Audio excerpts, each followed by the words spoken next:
God aften, Danmark. År 2015 har været en lang rejse, men vi har været mange steder, som f.eks. Berlin. Det var en oplevelse for livet at se ting, vi andre vil glemme. Som f.eks. Brandenburger Tor, Checkpoint Charlie og Sachsenhausen. Da både Mille og jeg er skolepatrulje, har vi også fået nogle meningsfulde oplevelser i Tivoli og Flensborg. På turene kan man virkelig mærke, at man har arbejdet for den der lille tur. Vi har også fået nogle oplevelser hver for sig med familie og venner. Men dette år var ikke kun optur, der er også nogle nedture.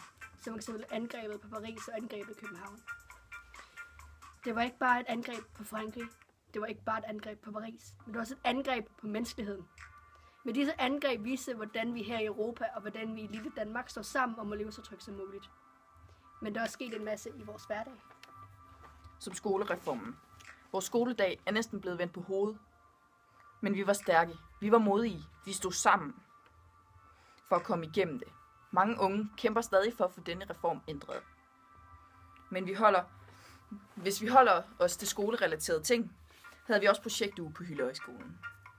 Vi havde et emne, der havde stor betydning i Middelfart, nemlig handicap. Vi forsøgte også at lave innovative produkter, som vi kunne gøre en stor forskel i handicappets hverdag.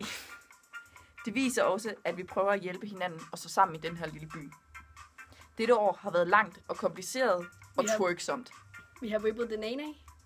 Og vi har taget nogle skønne selfies med nogle pinde. Gud bevar Danmark. Amen.